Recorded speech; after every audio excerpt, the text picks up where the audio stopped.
अब शाम हो जाते हैं और हम देखते हैं कि वो फादर विस्टेरिया को मारता है और गुस्सा होकर कहता है, आज पूरे दिन क्या तुम सिर्फ 6 रुपए कमा सके, और टेबल पर रखे हुए खाने को गिरा देता है। वो बोलता है कि उसे फ्री में पालने के लिए ये कोई अनाथ आश्रम नहीं है, और वहाँ से चला जाता है। विस्टेरिया उस ब्रेड को उठाकर खाने लगते हैं और सोचते हैं कि भले ही उसकी जिंदगी बहुत बुरी है, लेकिन फिर भी इसमें कुछ अच्छी चीजें भी है। अब हम विस्टेरिया को उसके कमरे में देखते हैं, जहाँ वो विंडो की तरफ देख रही होती है और उस पर 3 बार नॉक करके बोलते हैं, मार्वस क्या तुम वहाँ पर हो? तभी एक बड़ा सा डेमन उस खिड़की से अंदर आ जाता है, जिसे देखकर विस्टेरिया खुश हो जाते हैं और मुस्कुराने लगते हैं। लेकिन तभी वो फादर वहाँ आ जाता है और उसे डांटने लगता है कि वो अभी तक सोई क्यों नहीं, और उससे कहता है कि अगर कल भी उसने पैसे नहीं कमाए तो उसे बहुत ज्यादा मार पड़ने वाली है, और उसे धक्का देकर वहाँ से चला जाता है। मार्वस कहता है कि ऐसा आदमी एक फादर कहलाने के लायक नहीं है जो एक बच्ची से भीख मंगवाए। विस्टेरिया कहते हैं कि ऐसा कुछ भी नहीं है, और वो सड़क पे भीख नहीं मांगती, वो तो बस लोगों को अपनी कहानियां सुनाती है, और लोगों को ये इतना पसंद आता है कि वो उसे कुछ पैसे दे देते हैं इनाम के तौर पर, और ये उसके लिए एक नौकरी की तरह है। तो दोस्तों, अब हम मार्वस का एक फ्लैशबैक देखते हैं, जहाँ वो सड़क पे वॉक करते करते सोच रहा था कि इस दुनिया में उसे कोई भी नहीं देख सकता, और अपनी पूरी जिंदगी उसे ऐसे ही अकेले जीना पड़ेगा। तभी वो एक लड़की को देखता है जो भीख मांग रही होती है, और एक आदमी उसे धक्का देकर चला जाता है। मार्वस को उस लड़की पर तरस आता है और उसे पूछता है कि क्या वो अपनी जिंदगी इसी तरह जीना चाहती है। फिर उसे याद आता है, मैं भी किससे बात कर रहा हूँ जो मुझे देख भी नहीं सकता। पर हमें पता चलता है कि वो लड़की असल में उसे देख पा रही थी, और उसे देखकर वो डर जाती है। मार्वस हैरान हो जाता है और उससे पूछता है कि क्या वो उसे देख पा रही है, पर तभी एक आदमी आकर उस लड़की को वहाँ से ले जाती है। अब रात में हम देखते हैं कि मार्वस उस लड़की के घर जा पहुँचता है, जिसे देखकर वो लड़की फिर से डर जाती है। विस्टेरिया को बचपन से ये पावर मिली हुई है जिससे वो डीमंस को देख सकती है, और अब विस्टेरिया मार्वस से कहती है कि क्या तुम मुझे कुछ कहानी सुना सकते हो, क्योंकि आज उसका दिन बहुत बुरा गया है और उसे अच्छे सपने नहीं आने वाले हैं। मार्वस देखता है कि विस्टेरिया के सर पर चोट लगी है, जिसका मतलब है कि आज उसे फिर से उस फादर से मार पड़ी है, और ये देखकर मार्वस को बुरा लगता है। सो इसीलिए वो हर रात उसे कहानी सुनाने का फैसला करता है। ऐसे ही उनकी दोस्ती को 1 महीने हो चुके हैं, और आज फिर से विस्टेरिया मार्वस से पूछते कि आज वो कौन सी कहानी सुनाने वाला है। मार्वस को लगा कि अगर आज वो जल्दी नहीं सोई तो फादर फिर से उस पर चिल्लाएगा, और इसीलिए वो कहानी सुनाने के लिए मना कर देता है। पर विस्टेरिया जिद करने लगते हैं, क्योंकि पूरे दिन वो इसी समय का तो इंतजार करती रहती है। यही एक वक्त है जहाँ विस्टेरिया को थोड़ी शांति मिलती है। बेचारा मार्वस विस्टेरिया की मासूमियत को देखकर पिघल जाता है, और वो उसे शेक्सपियर की कहानी सुना देता है। विस्टेरिया को कहानी बहुत ज्यादा पसंद आती है एंड वो इम्प्रेस हो जाते हैं, पर मार्वस के लिए ये इतना भी कुछ खास नहीं था। फिर हम विस्टेरिया को देखते हैं जो मार्वस को गुस्से से देख रही थी।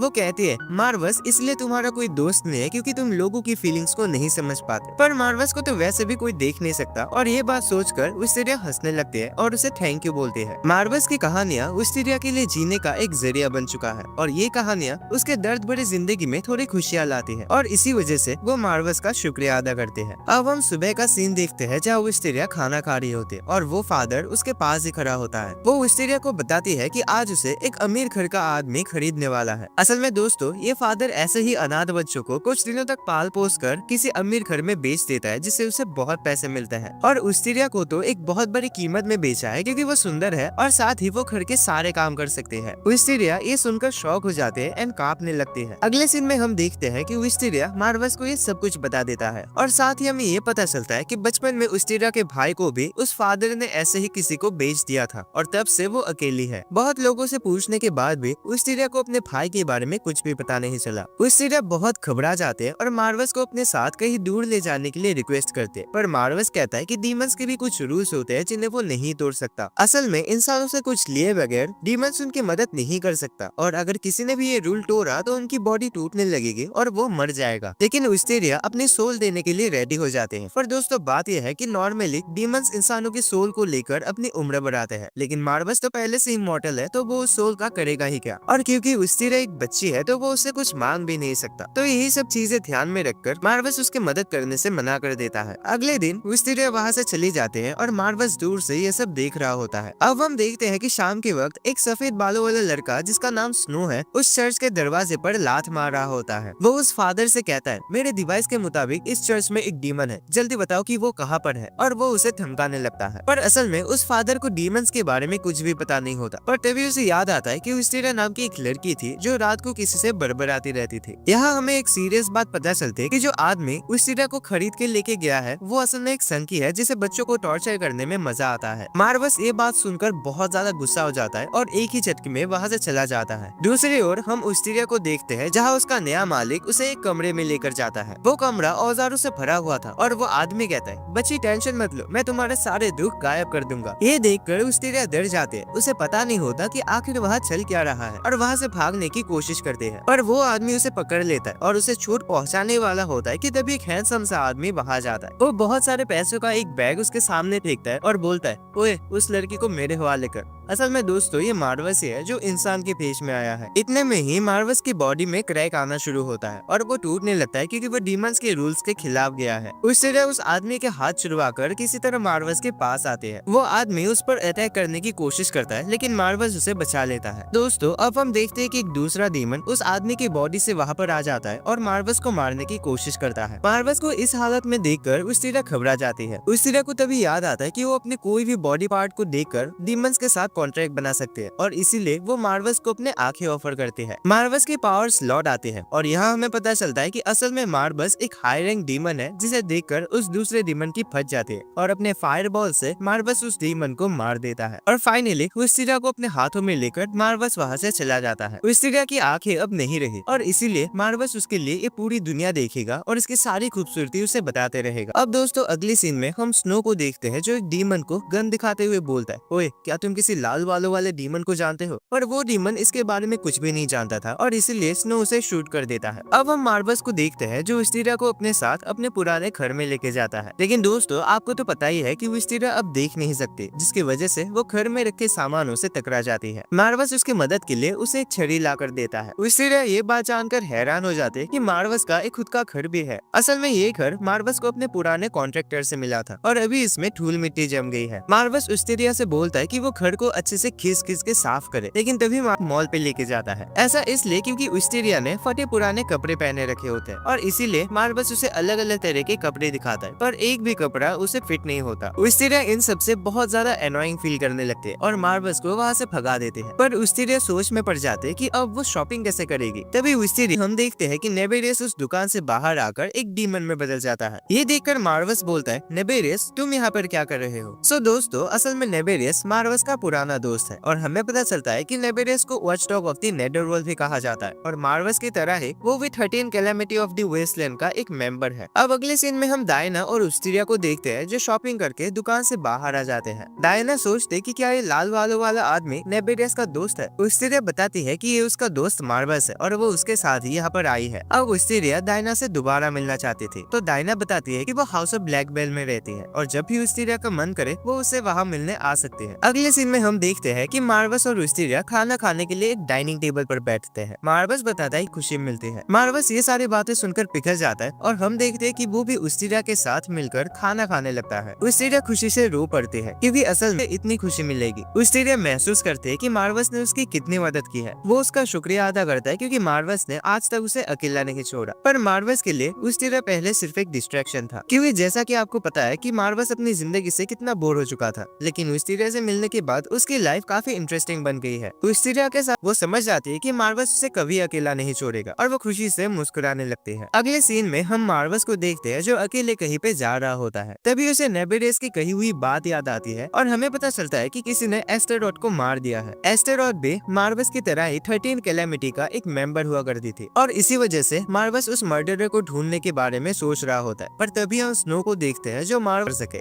पर दोस्तों तभी हम देखते हैं कि स्नो टेबल के नीचे से मार्वस की तरफ एक गन पॉइंट करके रखता है और बोलता है, मेरा नाम स्नो है और विस्टेरिया मेरी छोटी बहन है। मार्वस ये सुनकर शौक रह जाता है। तो दोस्तों जैसा कि आपको पता है कि विस्टेरिया का एक भाई भी था जिसे बचपन में उस फादर ने बेच दिया था। असल में ये स्नो ही है और स्नो अब विस्टेरिया को मार्वस क्या चाहता है। तो मार्वस उसे समझाता है कि विस्टेरिया की वजह से वो कभी भी बोर नहीं होता। फिर हम देखते हैं कि मार्वस अपने लंबे बालों से स्नो की गन को पकड़ लेता है। मार्वस उससे कहता है, इस शहर के पास में ही एक जंगल है, वहाँ तुम्हें अकेले आना होगा, हम वहीं पर ही रहते हैं। ऐसा इसलिए क्योंकि मार्वस स्नो का टेस्ट ले रहा था, मतलब अगर स्नो सच में विस्टेरिया का भाई है तो वो जंगल में जरूर आएगा। अब अगले सीन में हम मार्वस को देखते हैं जो घर की तरफ चल रहा होता है। मार्वस विस्टेरिया और स्नो विस्टेरिया समझ नहीं पाती कि इतने सारे सामानों को वो कैसे लेकर जाएंगे, पर मार्वस उनके मदद के लिए किसी को लेकर आया है और हम वहाँ स्नो को देखते हैं जो पेड़ के पीछे छिपा हुआ था। मार्वस बोलता है, मिस्टर लैंगली जरा हमारी मदद तो कीजिए। विस्टेरिया की फैमिली नेम भी लैंगली है और इसीलिए वो उस आदमी से मिलकर खुश हो जाती है। स्नो विस्टेरिया को देखकर परेशान हो जाता है क्योंकि क्योंकि अब वो देख नहीं सकती और ये बात जानकर स्नो बहुत ज्यादा दुखी हो जाता है। यहाँ हम मार्वस के हाथ में एक कागज देखते हैं जिसमें कुछ लिखा हुआ था। सामान लेने जा रही होती है पर तभी हम देखते हैं कि स्नो मार्वस की तरफ अपनी गन पॉइंट कर लेता है। ऐसा इसलिए क्योंकि वो विस्टेरिया को किसी भी हालत में बचाना चाहता है और वो अपनी बहन के लिए किसी भी हद तक जा सकता है। अगर विस्टेरिया चाहे तो स्नो उसे पूरी दुनिया घुमाएगा, लेकिन वो कभी बात शायद विस्टेरिया उससे मिलकर खुश नहीं है, पर ऐसा बिल्कुल भी नहीं है। विस्टेरिया अपने भाई से मिलकर बहुत ज्यादा खुश है, लेकिन वो मार्वस को चोट पहुँचने नहीं दे सकती और अगर मार्वस ने भी स्नो को चोट पहुँचाया तो विस्टेरिया उसे कभी माफ नहीं करेगी। विस्टेरिया स्नो और मार्वस विस्टेरिया को कंट्रोल कर रहा है। मार्वस के लिए विस्टेरिया बस एक खिलौने की तरह है जिससे बोर नहीं होता, लेकिन स्नो उसका भाई है और वो उसे वापस लेकर ही रहेगा।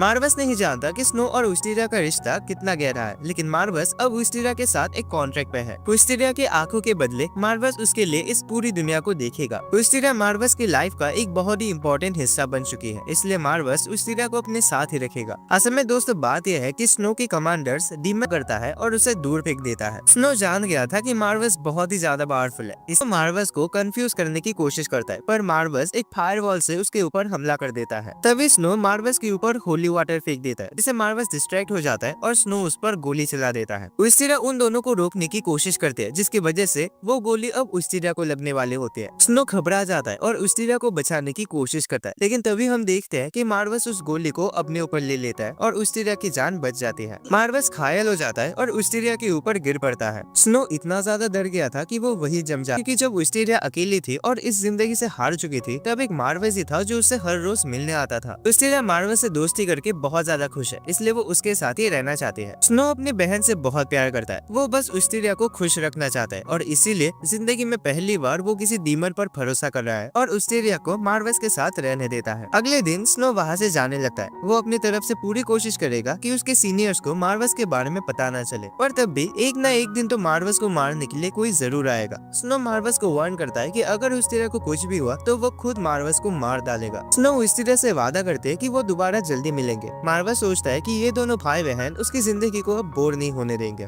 तो आज के वीडियो के लिए बस इतना ही। कमेंट्स भर देना कि तुम्हें इसका पार्ट 2 चाहिए या नहीं। वीडियो अच्छी लगी तो लाइक करना, चैनल पे नहीं हो तो सब्सक्राइब करके रखना ताकि तुम ऐसे मजेदार एनिमेस मिस ना करो। एंड मैं तुम्हें मिलता हूँ एक और नए वीडियो पे।